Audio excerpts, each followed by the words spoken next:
A flip or a buy-to-let? Which is going to make you more money, and how do you decide which strategy to move forward with? If you get it wrong, it's going to cost you £250,000. Watch the video to find out more.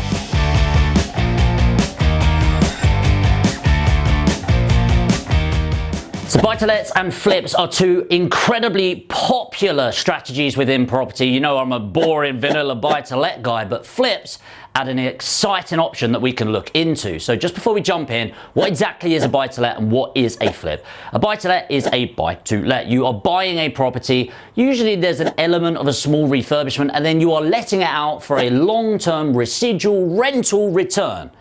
The alternative is a flip, and the most common one is when you buy, refurbish and sell a property. There are some others which I'm not going to break into, for example assisted sale, which is don't buy it, refurbish it and sell it. Or alternatively, you could split up the property. But the two ones that we're going to look into is a bread and butter, boring, vanilla buy-to-let property, maybe with a bit of a refurbishment, or do we exit on the refurbishment to sell it? Money today or money tomorrow? Which is the smart move? What are the pros of a flip? Well, some of the big ones, the obvious ones, is the large chunks of cash relatively quickly in your bank account. So is it as quick as deal packaging and property trading? No, but it's probably the next best thing with relatively little risk. So if I'm buying a property today and then adding in a light to medium sized refurbishment, let's say a £25,000 refurbishment in the property, I'm adding value and then getting paid out on probably around month 9, and you're really looking for those 10 to 15% returns coming in. As I said, the other pro is the lack of ongoing liability, because you're in, you do your work, and you get out and get paid. But there are some downsides. What are the downsides of a flip? Well, the big one for me is you get paid once. With a buy-to-let, you get paid this month, and then I'm going to go to bed. And then I want to wake up, I'm going to get paid again and again and again and again. I don't like getting paid once for my effort, if I'm completely honest. But there are obviously the pros and cons. Another downside is the refurbishment cost.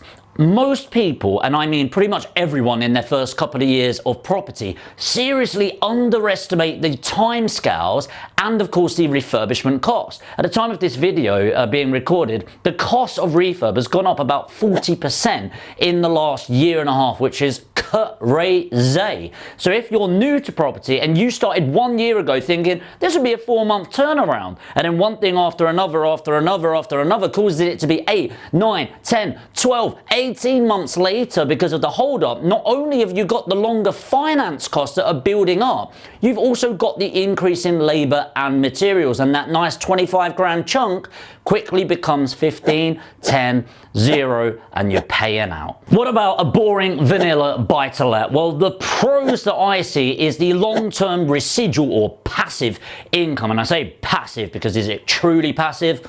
Probably not, but a residual monthly income for one big dose of effort. And I like getting paid over and over and over. It's kind of like a musician getting a royalty for the rest of their life.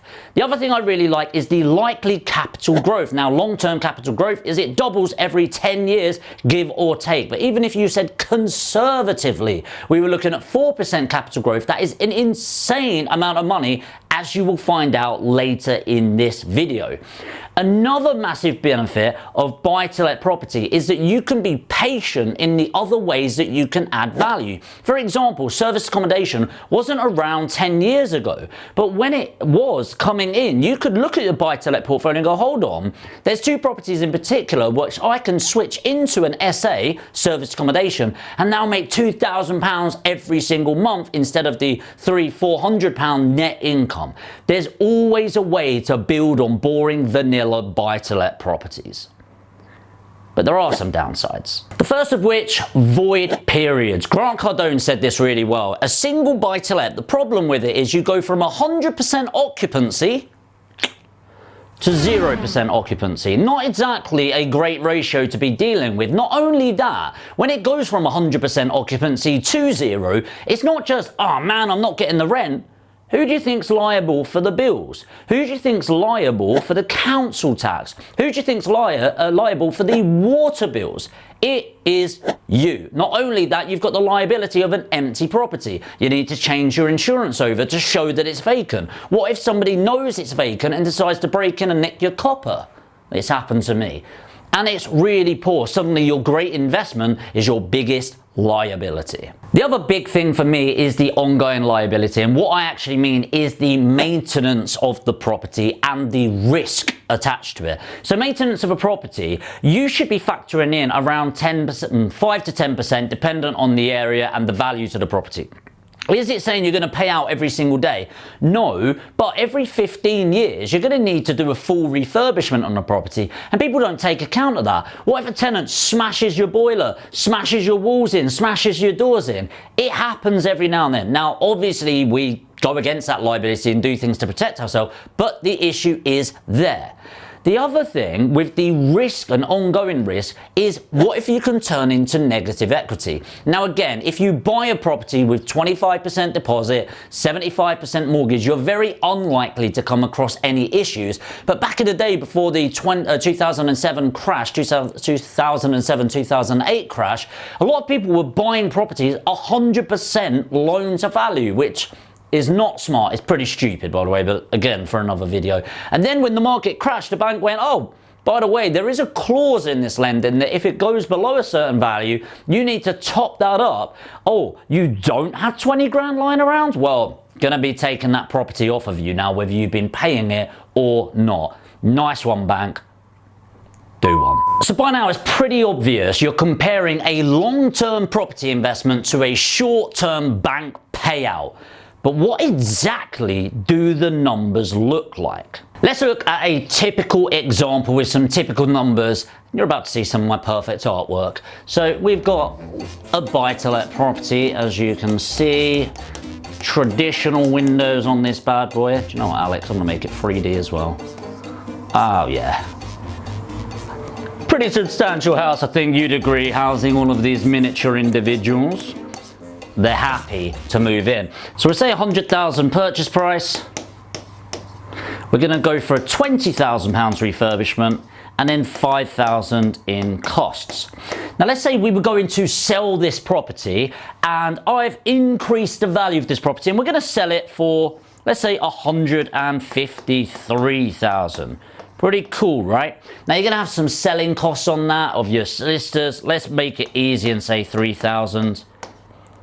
So we've got 153, we're going to minus off the 3,000, we're going to minus off the 100,000, minus the 20,000, minus the 5,000. So 125 and 128,000 that is going off of the property. Therefore, if you do 153 minus all of that, you are going to be left with £25,000 profit. That is not a bad return, considering you're probably going to get some finance costs on this. You're probably not going to need to invest all of it. But even if you said the cash investment, putting in 125,000 and getting paid 25,000, which is 20% return in what, 6 to 9 months if you're doing this property properly, that is a bloody good return on your investment. But how does it compare to the returns of a buy-to-let? So let's look at that. If we were doing a buy-to-let, BTL, and again I'll put flip here so we're very clear. That's a terrible F. Flip there. We're going to refinance at the 153,000, okay? 153,000. And if we refinance, that's going to be at about 75% loan to value. LTV. Which is going to mean we're going to get debt back out on that property of £114,750.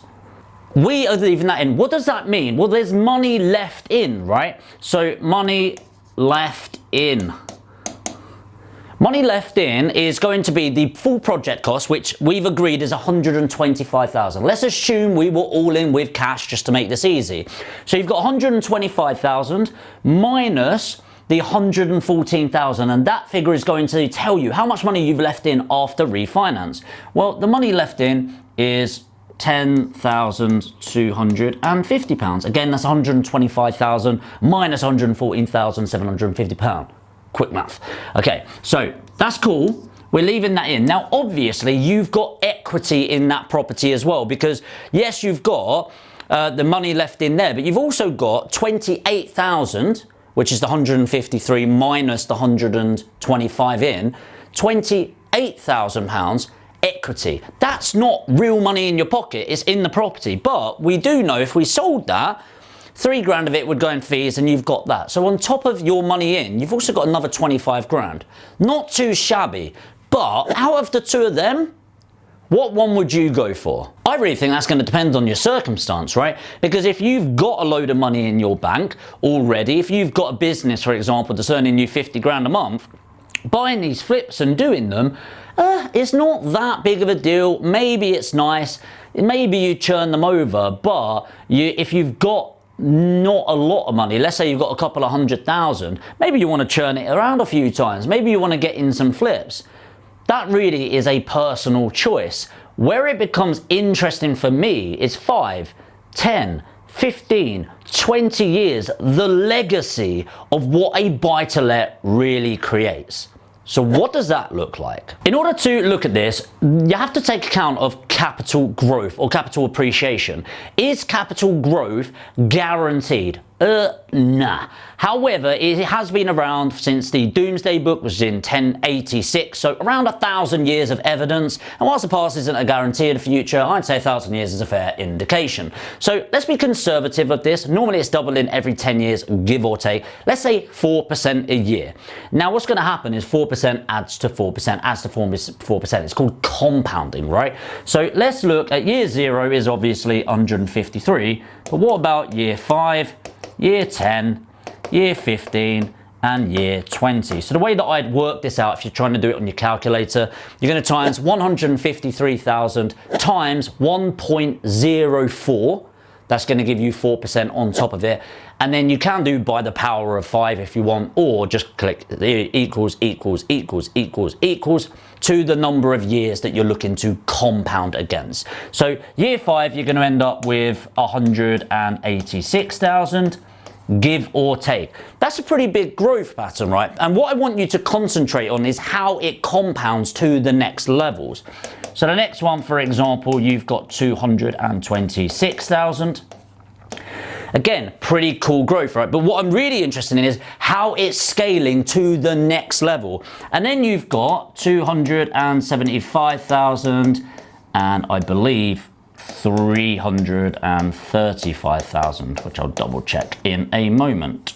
So look at that huge growth, the gaps in between these. Again, are they guaranteed? No, but that is pretty exciting. Just got the thumbs up from Alex that the numbers are correct. We're go time, baby.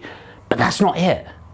That's not it. If that's not exciting enough for you, what about the rental income that has been coming in every single year, every single month? Now, let's just assume you're not even getting anything. You're not getting any growth on your rent, which, by the way, also increases between 4 and 7% per annum. But let's say it stays the same. So what we'll do, instead of going, we got this money, let's look at the equity in this property. So if you've got 114,750 debt, the cash plus the equity in the property is going to be 153,000 minus the 114,000. So what are we looking at? We're looking at 36, 37, 38,250. So let's assume we're getting a conservative 7%. So we're going to do the 153,000, if you want to put this in a calculator, minus the 114,750. And then we're going to times that amount, which is 30, whatever it is, 38,250. And we're going to times that by 0.07, which is going to give 7%. That's going to be for the year. And then times that by 20 to give you 20 years worth, which, if I've got it right, is £53,550. So you're going to have £53,550. And that is from the rent roll. I'm going to put are there. Hopefully this is getting a bit more exciting. But what you've also got is the value at the end minus the project cost of what you put in today, which is the 125,000. So we're going to have the 335,000 minus that 125,000, which is an additional, I'm going to call it net increase, so NI, of 335 minus the 125,000, which is £210,000. So let's bring this up a little bit and total it all in. And this is where it gets really exciting. So if we add those together, that's going to give us the overall net increase predictably, I would say, which is going to be 263,500. Apologies for my very poor handwriting. Of course, my art is much better and my numbers aren't much better than that. So what we've got is 263,500. That's really cool. That's predicted. But what does that actually mean per year that we're looking at? Well, what we're going to do is get the 263,550 and divide that by 20, okay, to get the figure, which is around, well, what is it? 13,000. So if we divide that by 20, we're going to get 13,175-ish, I would say, give or take. Alex just showed me it's £177.50. All right, £2.50 extra. I think I was doing pretty well there. So £13,177.50. Now you might go, Jamie, but the time value of money, inflation erodes the value. Money today is worth more than money tomorrow. Well, here's how I would see running these numbers.